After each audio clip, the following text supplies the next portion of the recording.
Bonjour, bienvenue au jour 12 du mois de célébration du défi d'attention. Écoutez, j'ai une question pour vous encore aujourd'hui. J'aime ça poser des questions, moi. Alors, dites-moi donc, est-ce que ça vous arrive d'avoir de la difficulté à gérer votre temps? Courez-vous toujours après? Avez-vous toujours l'impression d'être à la dernière minute, en retard et ainsi de suite? Bien, écoutez, ça, c'est un des trucs qui m'a aidée parce que c'était mon cas. En fait, ma meilleure amie prévoit toujours 10 à 15 minutes de plus ou de moins pour être sûre que j'arrive à l'heure. Donc, si elle doit passer me chercher, elle va toujours me dire, je passe te chercher 15 minutes plus tôt. Moi, je ne le sais pas. De toute façon, mon cerveau, d'une fois à l'autre, il n'enregistre pas l'information. Donc, je suis toujours prête, mais ça, c'est une exception. Alors, le truc pour justement ne pas courir après son temps, c'est de planifier à l'envers. Donc, la planification inversée, c'est vraiment de se poser toutes les questions suivantes. Si j'ai un rendez-vous à 3 heures cet après-midi, je dois partir de la maison à X heures. Exemple, 2h30. Si je dois partir de la maison à 2h30, je dois être prête à 2h15.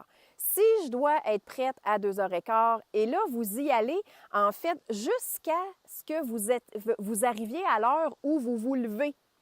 Donc, comme ça, vous allez avoir une meilleure idée de comment estimer le temps parce qu'avec le défi d'attention, il y a deux éléments. Souvent, on n'aura pas la notion du temps et on n'aura pas la notion du temps qui passe. Je vous dirais que moi, j'ai les deux. Donc, j'ai vraiment le cocktail et le package complet.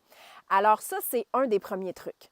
L'autre truc, c'est de vraiment prendre conscience que quand vous vous dites « Ah oui, j'ai le temps d'aller vérifier mes courriels » ou « Ah oui, j'ai le temps d'aller faire juste un petit saut sur Facebook », non, non, non. Parce que ce qui va arriver, c'est que le 5 minutes va se transformer en 10, 15, 20 minutes. Et là, tout à coup, vous allez faire « Oh mon Dieu, il est parti où le dernier 20 minutes? » Donc ça, c'est un autre truc. Si vous croyez que vous avez le temps, bien, assurez-vous que vous l'avez planifié et s'il n'est pas planifié, c'est que ça va défaire tout votre horaire.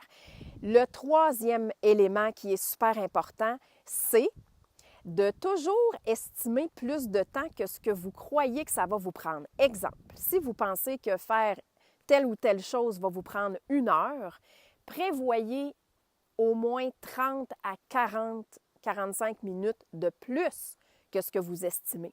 Donc, ce qui va arriver, c'est que si jamais ça vous prend plus de temps, vous n'en manquerez pas. Et si ça vous en prend moins, vous allez en avoir pour faire autre chose. Alors, j'espère que vous aurez du plaisir à expérimenter ce petit truc pour avoir plus de facilité à fonctionner avec le temps. Si vous avez des questions, n'hésitez pas à me les poser dans les commentaires et je vous dis à demain pour le jour 13 du mois de célébration du défi d'attention.